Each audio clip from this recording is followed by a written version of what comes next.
ആ റസൂലുള്ളാഹി തങ്ങളുടെ പേരിൽ സ്വലാത്ത് പറയുന്ന ഉമ്മ, നിനക്ക് അല്ലാഹു തരുന്ന പ്രതിഫലം എന്തെന്നറിയുവോ? അന അഖ്ബിലു റൂഹഹു കമാ അഖ്ബിലുൽ അർവാഹുൽ അംബിയാ.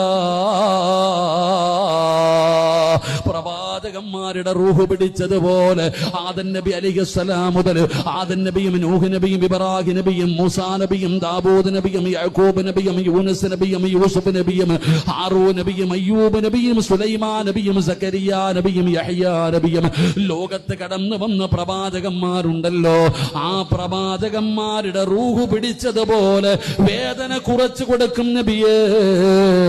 അവനെ ഞാൻ വേദനിപ്പിക്കില്ല നബിയേ.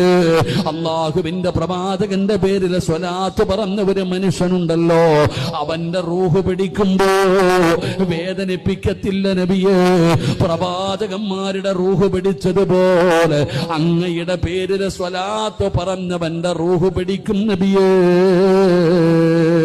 അത് വല്ലാത്ത ഒരു പ്രതിഫലമാ പെങ്ങള്.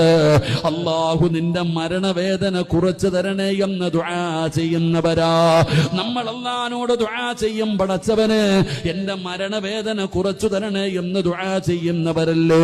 സ്വലാത്ത് പറഞ്ഞാ കിട്ടുന്ന ഒന്നാമത്തെ പ്രതിഫലമാണുമ്മ. മരണവേദന അള്ളാഹു കുറച്ചു തരുമുമ്മ. അസ്റായില് കരുണ കാണിക്കും പെങ്ങള്. അത് സ്വലാത്ത് പറയുന്നതിലൂടെ നിനക്ക് റബ്ബ് തരുന്ന ഒരു പ്രതിഫലമാ.